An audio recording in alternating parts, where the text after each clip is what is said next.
Thank you so much for that highly inspirational story and instilling in us the belief that it doesn't require too much to start a movement, but even ordinary people, uneducated people, not possessing the kind of privileges that Ajay has also mentioned, can bring about tremendous transformation in this country. As they say, I think MKSS has exemplified where there is a will, there is a way. Though currently the popular version goes, where there is a will, there are relatives.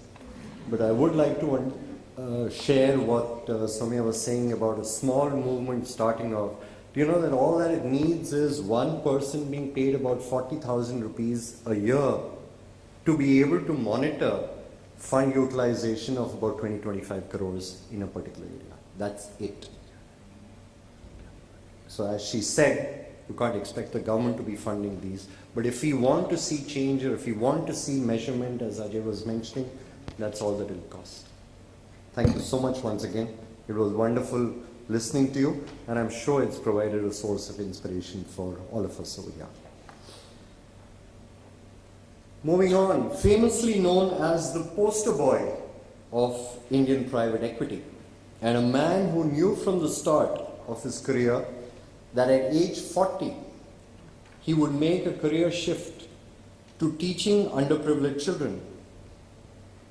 That man is among us today, and I would like to take this opportunity to invite Mr. Ashish Dhawan on stage to share with us the thoughts which shaped his philanthropic journey, as well as his plans for his second career. Please join me in welcoming next on stage, Ashish.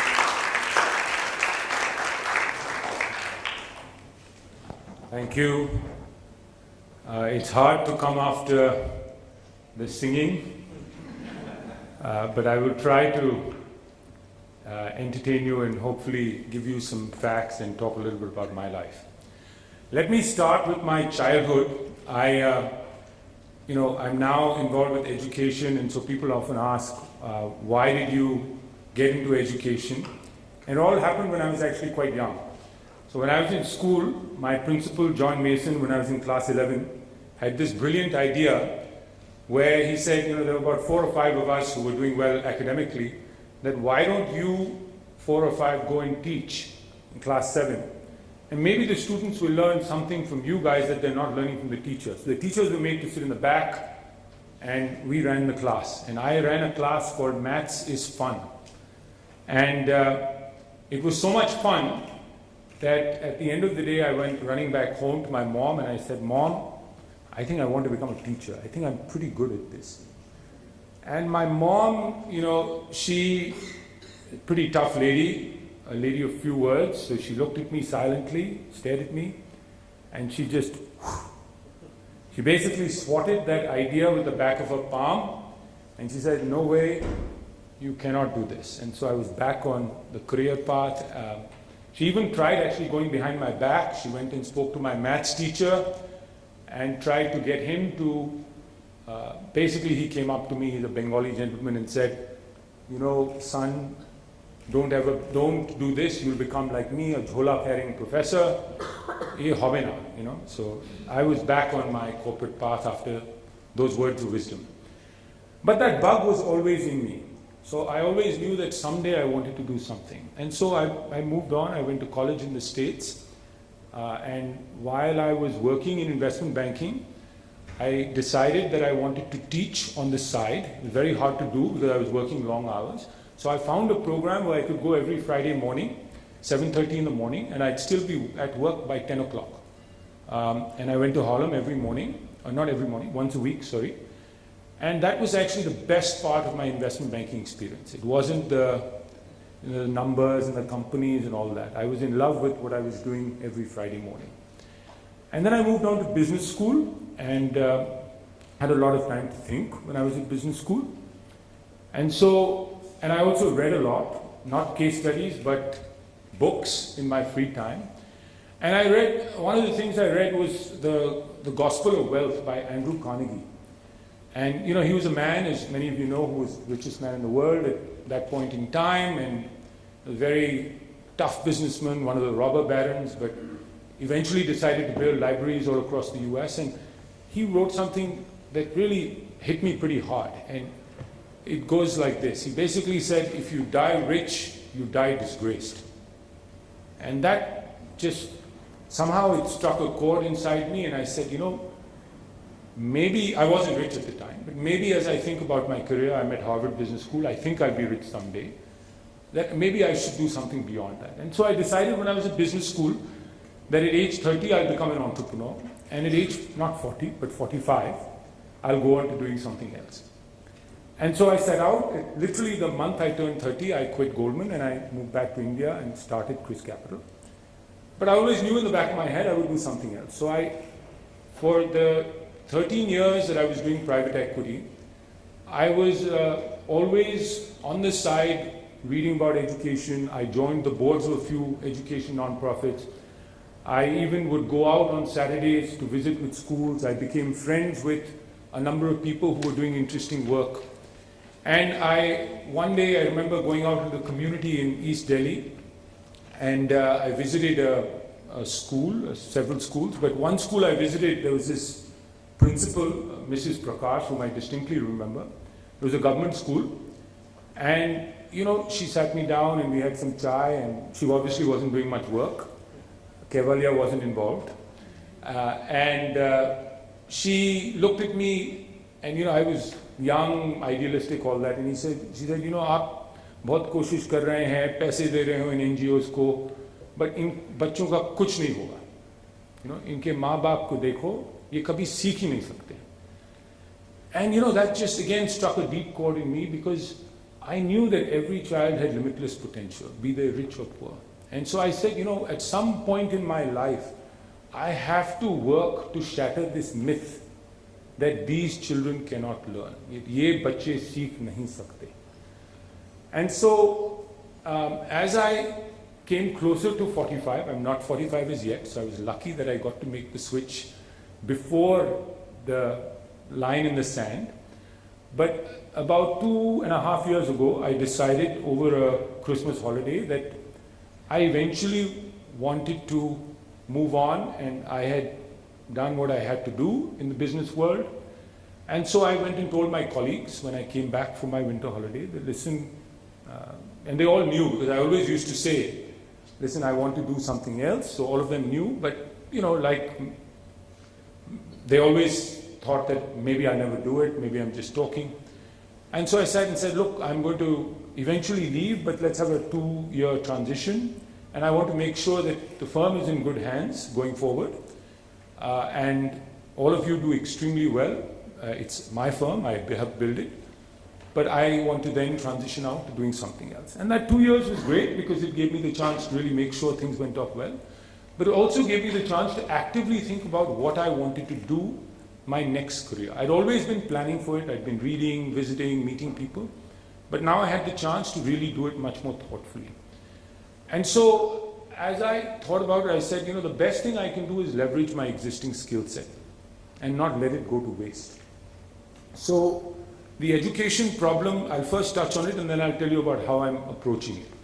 So Ajay talked about this, that, you know, we are the second worst performing country on earth in terms of our education system, just ahead of Kyrgyzstan, which came last.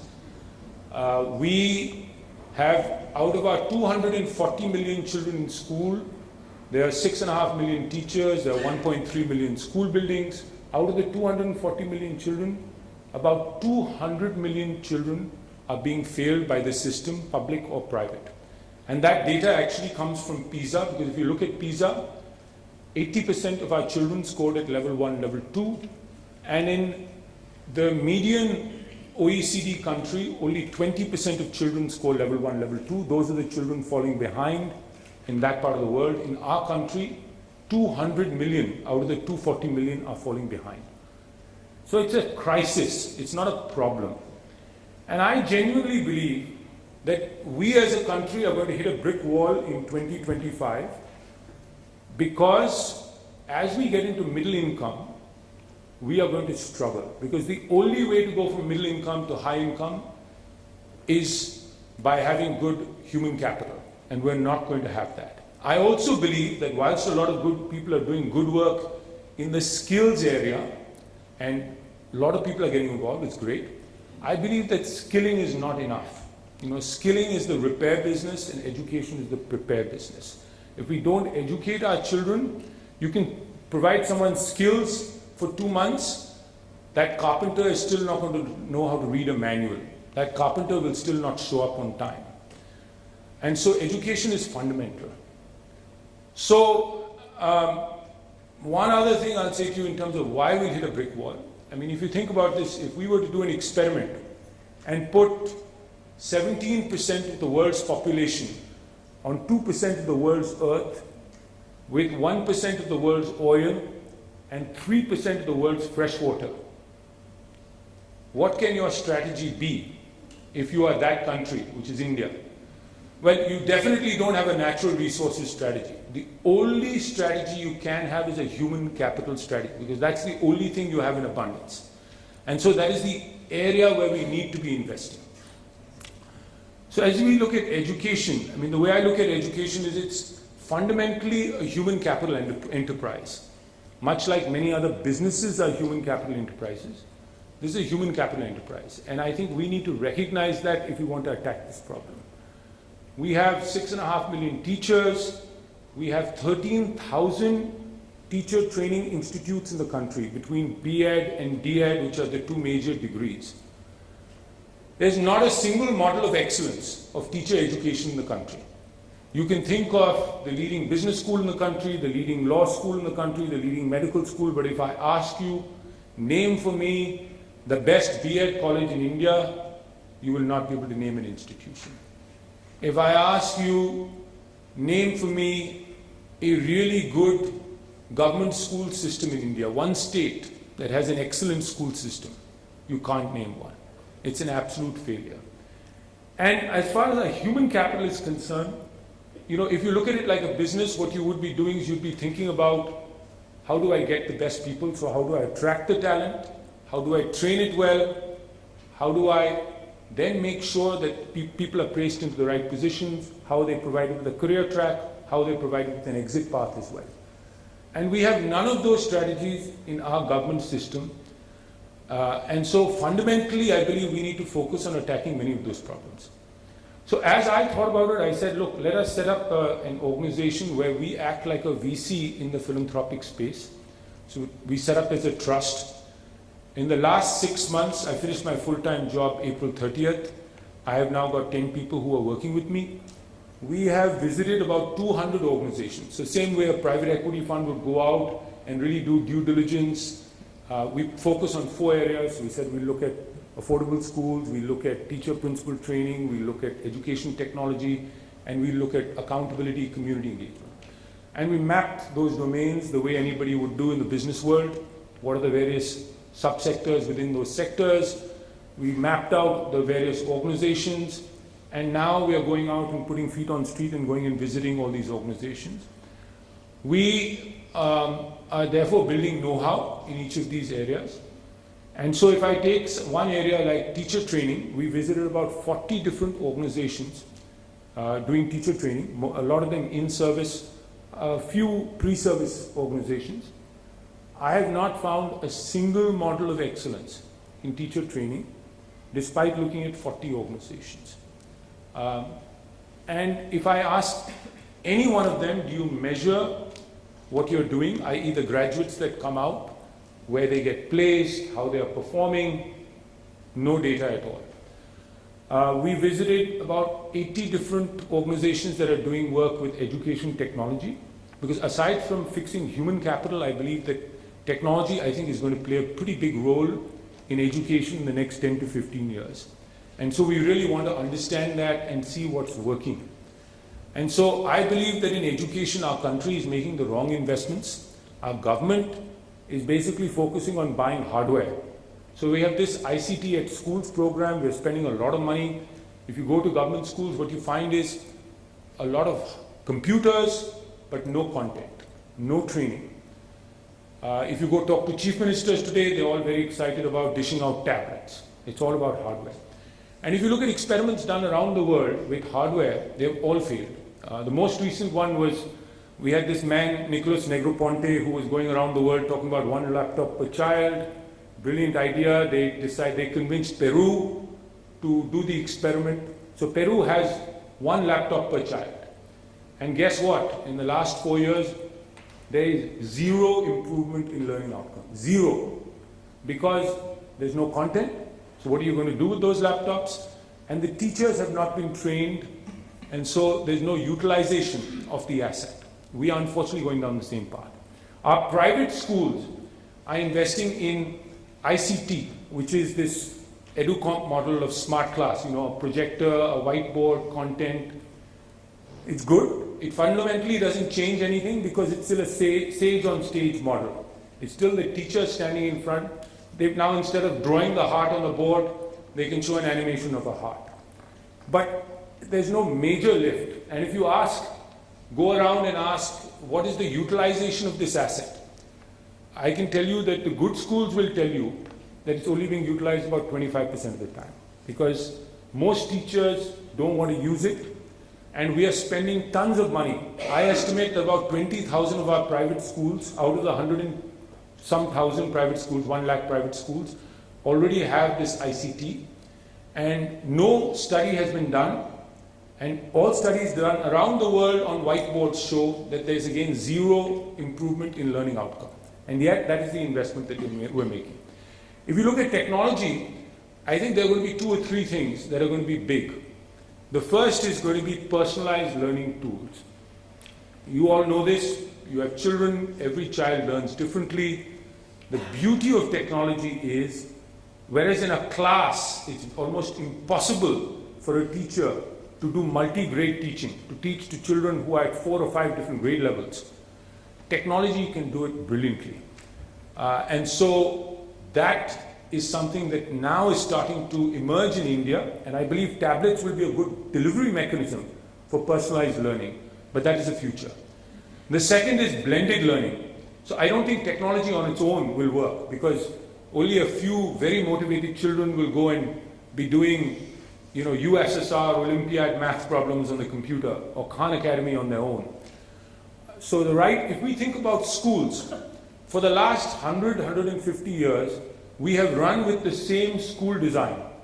Nothing has changed. We start school at the same time, we shut it at the same time, we have the same holidays, which are the harvest seasons. It's all designed for the agricultural age, and we brought it into the information age. And I think what we have to do is do some real experiments around school design to see, can we have a completely different design? I visited some very interesting experiments. I visited a school in Arizona where they actually run a warehouse, where children sit in a warehouse, looks like a call center, and they work with technology. And as the kids work, you know exactly who's struggling and who isn't. They then figure out who goes for small group instruction, who goes for large class instruction, and so there's some face-to-face, but all of it is informed by data. That school is in the top decile in Arizona today. There's a school called Rocket Ship in California. I went to visit this guy also. He's a Silicon Valley entrepreneur who's backed by John Doerr, who started the school. Very interesting. We all think that technology works well in college. What he has shown, that from a kindergarten, from K through 5, kindergarten through 5 school, in elementary school, you can teach children basic skills, or 80% of basic skills using a computer. He has a school set up where children have to go to what's called a learning lab, which again is computers. In that computer center, the people who walk around are not teachers. They're tutors. So they're paid on a per hour basis. You don't need a teacher for that kind of job. And you can do serious differentiation between the students. And then the teachers, he pays them 20% extra. They focus on higher order learning. And that school today is amongst the top quartile of all schools in California. We are not doing a single experiment in India today. We're running with the same school design we've run with for the last 150 years. And then lastly, for teacher training, technology is a beautiful tool, because at the end of the day, the way we teach our teachers is we put them into a classroom, or we just give them a thappa degree through correspondence, BA. But a teacher's job is an apprenticeship job. it's a practice-oriented job. Imagine if you told Sachin Tendulkar that to become a great batsman, you have to sit in the classroom and learn cricket theory for the next 1 year. Is that the right model, or is it to go to the batting cage and practice hitting balls all day long? Well, our teachers should be, in a practice-oriented sort of training or education mode.